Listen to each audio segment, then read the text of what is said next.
بسم اللہ الرحمن الرحیم۔ السلام علیکم۔ غزوہ احد کے چند دن بعد کا ذکر ہے کہ حضور صلی اللہ علیہ وآلہ وسلم نے ایک روز اپنے ایک مدنی صحابی سے فرمایا کہ آج میں تمہارے گھر آؤں گا۔ یہ صاحب رسول حضور صلی اللہ علیہ وآلہ وسلم کا ارشاد سن کر اس قدر خوش ہوئے کہ قدم زمین پر نہ ٹکتے تھے، دوڑے دوڑے گھر گئے اور نہایت اہتمام سے حضور صلی اللہ علیہ وآلہ وسلم کی دعوت کا سامان کیا۔ پھر اپنی اہلیہ سے کہا، دیکھو رسول صلی اللہ علیہ وآلہ وسلم ہمارے غریب خانہ میں تشریف لا رہے ہیں، تم اپنے کام سے کام رکھنا اور بات چیت کر کے حضور صلی اللہ علیہ وآلہ وسلم کو تکلیف نہ دینا۔ تھوڑی دیر بعد حضور صلی اللہ علیہ وآلہ وسلم نے نزول اجلال فرمایا تو صاحب خانہ اور ان کی اہلیہ خورشید رسالت صلی اللہ علیہ وآلہ وسلم کو اپنے گھر میں جلوہ بار دیکھ کر فرط مسرت سے بے خود ہو گئے اور حضور صلی اللہ علیہ وآلہ وسلم کے سامنے دیدہ و دل فرش راہ کر دیے۔ بستر پہلے ہی بچھا رکھا تھا، اس پر تکیہ بھی لگا تھا۔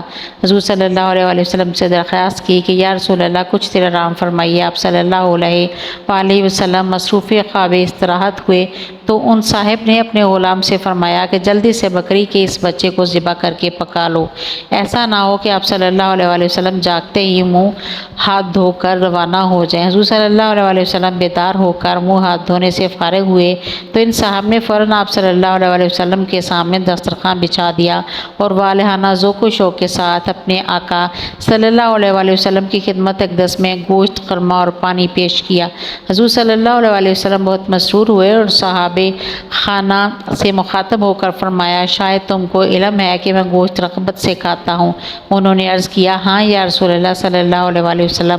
صاحب خانہ کے اہل قبیلہ کو معلوم ہوا کہ ان کے محلے میں ایک گھر میں سرور کائنات صلی اللہ علیہ وآلہ وسلم نے تشریف آوری فرمائی ہے تو آپ صلی اللہ علیہ وآلہ وسلم کی زیارت کے لیے امٹ پڑے، لیکن اس خیال سے کہ قریب جانے سے حضور صلی اللہ علیہ وآلہ وسلم ناگواری محسوس نہ فرمائیں، دور ہی دور سے آپ صلی اللہ علیہ وآلہ وسلم کے دیدار سے مشرف ہو کر واپس چلے جاتے تھے۔ کھانے سے فارغ ہونے کے بعد حضور صلی اللہ علیہ وآلہ وسلم چلنے لگے تو صاحب خانہ کی اہلیہ نے اندر سے پکار کر کہا، یا رسول اللہ صلی اللہ علیہ وآلہ وسلم، میرے ماں باپ آپ پر قربان ہوں، میرے شوہر اور مجھ پر درود پڑھیے۔ سرور کائنات صلی اللہ علیہ وآلہ وسلم نے بلا تعمل صاحب خانہ اور ان کی اہلیہ پر درود، اللہ تم پر اور تمہارے شوہر پر رحمت نازل فرمائے، اور پھر خوش خوش تشریف لے گئے مدینہ منورہ کے یہ خوشبخت صحابہ رسول جن پر خود امام الانبیاء ساقی کوثر صلی اللہ علیہ وآلہ وسلم نے درود بھیجا حضرت جابر بن عبداللہ انصاری رضی اللہ تعالی عنہ تھے۔ سعادت میں شریک ان کی اہلیہ حضرت سہیلہ بنت مسعود رضی اللہ تعالی عنہ تھیں۔ حضرت جابر بن عبداللہ رضی اللہ تعالی عنہ کا شمار نہایت عظیم المرتبت صحابہ رضی اللہ عنہ میں ہوتا ہے۔ ان کا تعلق خزرج کی شاخ بنو سلمہ سے تھا۔ حضرت جابر رضی اللہ تعالیٰ عنہ کے دادا عمرو بن حرام اور والد عبداللہ بن عمرو رضی اللہ تعالیٰ عنہ اپنے قبیلہ کے روسا میں سے تھے۔ ایک چشمہ عین الرزق اور کئی قلعے ان کے تصرف میں تھے۔ تاہم حضرت جابر رضی اللہ تعالیٰ عنہ کے والد اکثر مقروض رہتے تھے کیونکہ وہ بڑے کثیر العیال اور فیاض تھے۔ اکثر ارکاب سیر کا بیان ہے کہ حضرت جابر رضی اللہ تعالیٰ عنہ بیعت عقبہ کبیرہ کے موقع پر اپنے والد کے ساتھ شرف اسلام سے بہرور ہوئے۔ اس وقت ان کی عمر 19 برس کی تھی۔ رمضان المبارک 2 ہجری میں حق اور باطل کے درمیان میدان بدر میں پہلا معرکہ پیش آیا تو حضرت جابر رضی اللہ تعالیٰ عنہ نے بھی میدان جنگ کا عزم کیا، لیکن والد حضرت عبداللہ رضی اللہ تعالیٰ عنہ نے انہیں یہ کہہ کر روک دیا کہ تم گھر پر رہ کر اپنی خود سال بہنوں کی خبر گیری کرو۔ چنانچہ 9 یا 10 بہنوں کے اکلوتے بھائی تھے، اس لیے والد کے حکم کی تعمیل کی۔ خود حضرت عبداللہ رضی اللہ تعالیٰ عنہ نے حضور صلی اللہ علیہ وآلہ وسلم کی ہم رکابی کا شرف حاصل کیا اور میدان بدر میں داد شجاعت دی۔ امام بخاری رحمۃ اللہ علیہ نے اپنی تاریخ میں لکھا ہے کہ حضرت جابر رضی اللہ تعالیٰ عنہ نے اگرچہ خاص لڑائی میں شرکت نہیں کی لیکن وہ بدر پہنچ گئے تھے اور مسلمانوں کو پانی پلاتے تھے۔ اگلے سال قریش کے بدر میں ہرزمیت کا بدلہ لینے کے لیے بڑے زور و شور سے مدینہ منورہ پر چڑھائی کی اور احد کا معرکہ پیش آیا۔ صحیح بخاری میں ہے کہ کہ غزوہ سے ایک شب پہلے حضرت عبداللہ بن عمرو رضی اللہ تعالیٰ عنہ نے حضرت جابر رضی اللہ تعالیٰ عنہ کو بلایا اور کہا، بیٹے میرا دل کہہ رہا ہے کہ اس لڑائی میں مجھے سب سے پہلے شہادت نصیب ہوگی۔ مجھے اپنی جان مال اور اولاد ہر شے سے بڑھ کر رسول صلی اللہ علیہ وآلہ وسلم محبوب ہیں۔ آپ صلی اللہ علیہ وآلہ وسلم کے بعد تم سب سے بڑھ کر محبوب ہو۔ تم کو وصیت کرتا ہوں کہ گھر پر رہ کر اپنی بہنوں کی اچھی طرح خبر گیری کرنا اور مجھ پر جو قرض ہے اس کو ادا کر دینا۔ حضرت جابر رضی اللہ تعالیٰ عنہ لڑائی میں شامل ہونے کے لیے بےتاب تھے، لیکن والد کے حکم سے مجبور ہو گئے، کیونکہ بہنوں میں سے 6 بہت چھوٹی تھیں اور اگر وہ بھی لڑائی میں شامل ہو جاتے تو گھر بالکل خالی ہو جاتا۔ حضرت عبداللہ بن عمرو رضی اللہ تعالیٰ عنہ نے میدان احد میں مردانہ وار لڑتے ہوئے شہادت پائی اور یوں ان کی دلی تمنا پوری ہو گئی۔ شکیل القلب مشرکین نے ان کی لاش مبارک کو مسلح کر ڈالا، کان، ناک اور ہونٹ کاٹ ڈالے۔ لڑائی ختم ہوئی تو مسلمانوں نے نش مبارک کو کپڑا ڈال دیا۔ حضرت جابر رضی اللہ تعالیٰ عنہ کے والد کی شہادت کی خبر ملی تو وہ میدان احد میں پہنچ گیا۔ والد کی نش مبارک کے منہ سے کپڑا ہٹایا تو ان کی حالت دیکھ کر بے اختیار رونے لگے۔ اتنے میں ان کی پھوپھی حضرت ہند بن عمرو بن حرام رضی اللہ تعالیٰ عنہا بھی آ پہنچی۔ بھائی کے نش کو یہ اس حالت میں دیکھ کر ان کے منہ سے بے اختیار چیخ نکل گئی۔ اس موقع پر حضور صلی اللہ علیہ وآلہ وسلم نے ان سے مخاطب ہو کر فرمایا، تم رو یا نہ رو، فرشتے اپنے پروں سے عبداللہ رضی اللہ تعالیٰ عنہ پر سایہ کیے ہوئے ہیں۔ مسند احمد بن حنبل میں ہے کہ حضرت جابر رضی اللہ تعالیٰ عنہ کی بہنوں نے مدینہ سے ایک اونٹ بھیجا کہ والد کی نش کو اس پر لاد کر مدینہ لائیں اور بنو سلمہ کے خاندانی قبرستان میں دفن کریں۔ حضرت جابر رضی اللہ تعالیٰ عنہ نے ایسا ہی کرنا چاہا، لیکن حضور صلی اللہ علیہ وآلہ وسلم نے اجازت نہ دی اور حضرت عبداللہ رضی اللہ تعالیٰ عنہ کو ان کے بہنوئی حضرت عمرو بن جموح رضی اللہ تعالیٰ عنہ کے ساتھ احد کے گن شہدان میں ایک ہی قبر میں دفن کیا۔ جامعہ ترمذی میں ہے کہ غزوہ احد کے بعد حضرت جابر رضی اللہ تعالیٰ عنہ سخت غم زدہ اور دلگیر تھی۔ حضور صلی اللہ علیہ وآلہ وسلم نے انہیں اس حالت میں دیکھ کر پوچھا، جابر تم اتنے غمگین کیوں ہو؟ عرض کیا، یا رسول اللہ، باپ شہید ہو گئے اور بہت سا قرض اور بچے چھوڑ گئے، انہی کی فکر میں مبتلا ہوں۔ حضور صلی اللہ علیہ وآلہ وسلم نے فرمایا، اللہ تعالیٰ نے تیرے باپ کی شہادت کے بعد ان سے بلا واسطہ اور بے حجاب گفتگو فرمائی، حالانکہ اللہ تعالیٰ کسی سے بے پردہ کلام نہیں کرتا۔ اس نے تیرے باپ کو اپنے سامنے بلا کر فرمایا، اے میرے بندے، جو تمنا ہو بیان کر۔ انہوں نے عرض کیا، اے اللہ، مجھے پھر دنیا میں بھیج دے تاکہ میں پھر تیرے دشمنوں سے لڑوں اور شہادت پاؤں۔ اللہ تعالیٰ نے فرمایا کہ یہ میرا قطعی فیصلہ ہے کہ جو دنیا سے آئے گا وہ واپس نہیں بھیجا جائے گا۔ عبداللہ رضی اللہ تعالیٰ عنہ نے عرض کیا کہ الہی میرے حال کی خبر میرے پسماندوں کو پہنچا دے۔ اس پر یہ ارشاد خداوندی نازل ہوا کہ جو لوگ اللہ کی راہ میں قتل ہوئے ان کو مردہ نہ سمجھو بلکہ وہ زندہ ہیں۔ حضور صلی اللہ علیہ وآلہ وسلم کا ارشاد سن کر حضرت جابر رضی اللہ تعالیٰ عنہ کو یوں محسوس ہوا کہ ان کے زخم پر تسکین بخش مرہم کا پھا رکھ دیا گیا ہے۔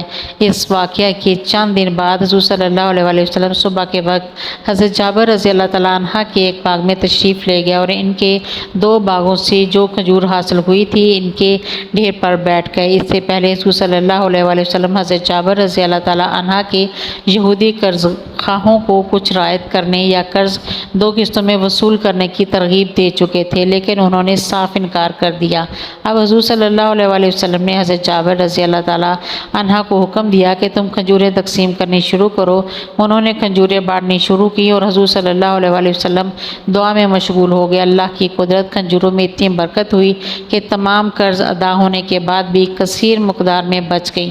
حضرت جابر رضی اللہ تعالیٰ عنہ قرض کے بوجھ سے آزاد ہو کر بہت خوش ہوئے۔ حضور صلی اللہ علیہ وآلہ وسلم نے بھی اللہ کا شکر ادا کیا کہ اس نے آپ صلی اللہ علیہ وآلہ وسلم کے ایک مخلص جانسار کو ہر وقت کی فکر سے نجات دی۔ صحیح بخاری اور مسند احمد بن حنبل میں اس واقعہ کو حضور صلی اللہ علیہ وآلہ وسلم کے معجزات میں شمار کیا گیا ہے۔ کھجوروں کی تقسیم کے بعد حضرت جابر رضی اللہ تعالیٰ عنہ حضور صلی اللہ علیہ وآلہ وسلم کو اپنے مکان پر لے گئے اور آپ صلی اللہ علیہ وآلہ وسلم کے سامنے گوشت، خرما اور پانی پیش کیا۔ اس موقع پر حضور صلی اللہ علیہ وآلہ وسلم نے حضرت جابر رضی اللہ تعالیٰ عنہ اور ان کی اہلیہ پر درود پڑھا۔ اس واقعہ کا ذکر اوپر آ چکا ہے۔ حضرت جابر رضی اللہ تعالیٰ عنہ بدر اور احد کے غزووں میں والد محترم کی ممانعت کی بنا پر شریک نہ ہو سکے تھے۔ ان کے بعد انہوں نے عہد رسالت کی تمام غزوات میں والہانہ جوش و خروش کے ساتھ شرکت کی۔ 11 ہجری میں آفتاب رسالت اللہ تعالیٰ کے شفق رحمت میں غروب ہوا تو حضرت جابر رضی اللہ تعالیٰ عنہ پھر غم سے نڈال ہو گئے اور مسجد نبوی میں بیٹھ کر ہمتاً درس و تدریس میں مشغول ہو گئے۔ اب ان کے وقت کا بیشتر حصہ لوگوں کو قرآن پڑھانے اور رسول صلی اللہ علیہ وسلم کے ارشادات ان تک پہنچانے میں صرف ہوتا تھا۔ دور دور سے لوگ ان کی خدمت میں حاضر ہوتے تھے اور ان کے دریائے علم سے سیراب ہو کر واپس جاتے تھے۔ حضرت جابر رضی اللہ تعالیٰ عنہ نے لسان رسالت سے سن رکھا تھا کہ تعلیم و تعلم کا درجہ جہاد کے برابر ہے، اس لیے ان کو تعلیم و تعلم اور درس و افتاء میں خاص انہماک تھا۔ سال ہر سال تک مسلسل اپنے فیضان علم سے مخلوق خدا کو بہرہ یاب کرتے رہے۔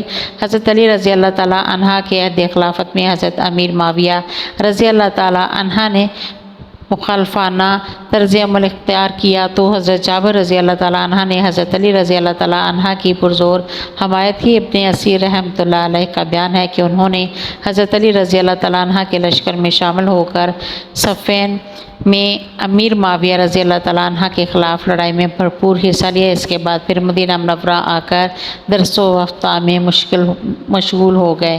یہ 37 ہجری کا واقعہ ہے۔ 3 سال بعد امیر معاویہ رضی اللہ تعالیٰ عنہ کی طرف سے بصر بن ابی ارطاد مدینہ منورہ کا عالم بن کر آیا تو اس نے اعلان کیا کہ بنو سلمہ کو اس وقت تک امان نہیں مل سکتی جب تک حضرت جابر رضی اللہ تعالیٰ عنہ امیر معاویہ رضی اللہ تعالیٰ عنہ کی بیعت نہ کر لیں۔ حضرت جابر رضی اللہ تعالیٰ عنہ نے ام المومنین حضرت ام سلمہ رضی اللہ تعالیٰ عنہ سے مشورہ کیا اور بعد الخواستہ بصر کے پاس جا کر امیر معاویہ رضی اللہ تعالیٰ عنہ کی حکومت پر بیعت کر لی۔ یزید کے عہد حکومت محرم 61 ہجری میں کربلا کا واقعہ حالہ پیش آیا تو حضرت جابر رضی اللہ تعالیٰ عنہ کو بے حد صدمہ پہنچا جب انہوں نے سنا کہ یزید نے شہیدان کربلا کے پسماندگان کو حضرت نعمان بن بشیر رضی اللہ تعالیٰ عنہ کی نگرانی میں دمشق سے مدینہ روانہ کیا ہے تو پیرانہ سالی کے عالم میں بنو ہاشم کے کچھ لوگوں کے ساتھ کربلا پہنچے تاکہ غمزدہ قافلے کو اپنے ساتھ مدینہ منورہ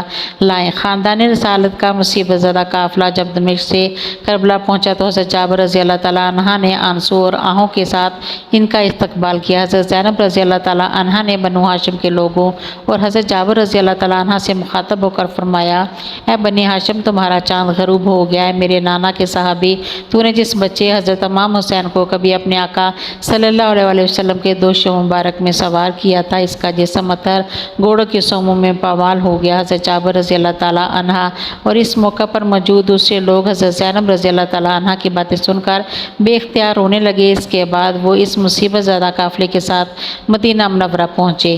74 ہجری میں حجاج بن یوسف ثقفی مدینہ منورہ کا امیر مقرر ہو کر آیا اور اس نے ایسے تمام لوگوں سے باز پرس کی جنہوں نے حضرت علی رضی اللہ تعالیٰ عنہ کی پرجوش حمایت کی تھی اور ان میں متعدد جلیل القدر صحابہ رضی اللہ عنہ بھی شامل تھے۔ حجاج بن سرور کائنات صلی اللہ علیہ وسلم نے ان جانساروں کے احترام کو بالائے طاق رکھتے ہوئے ان کی گردنوں اور ہاتھوں پر مہریں لگوائیں۔ ابن اسیر رحمۃ اللہ علیہ نے اسد الغابہ میں لکھا کہ حجاج بن حضرت جابر رضی اللہ تعالیٰ عنہ کے ہاتھ پر مہر لگوائی۔ اس وقت وہ عمر کی 94 منزلیں طے کر چکے تھے، آنکھیں جواب دے چکی تھی، سخت ضعیف اور ناتواں ہو چکے تھے اور اکبی صحابہ رضی اللہ تعالیٰ عنہ میں سے صرف وہی حجاج تھے۔ اس واقعے کے چند دن بعد پیغام جل آ پہنچا اور عالم اسلام کی اس برگزیدہ ہستی نے اس پر لبیک کہا۔ ایک روایت کے مطابق حجاج نے نماز جنازہ پڑھائی اور ایک دوسری روایت کے مطابق حضرت عثمان غنی رضی اللہ تعالیٰ عنہ کے صاحبزادے امام رضی اللہ تعالیٰ عنہ نے نماز جنازہ پڑھائی اور بقی میں سپرد خاک کیا۔ اللہ تعالیٰ کی ان پر ہزارہ رحمتیں نازل ہوں، آمین یا رب العالمین۔ میری مزید ویڈیو دیکھنے کے لیے چینل کو سبسکرائب کریں، ویڈیو کو لائک اور شیئر کریں۔ اللہ حافظ۔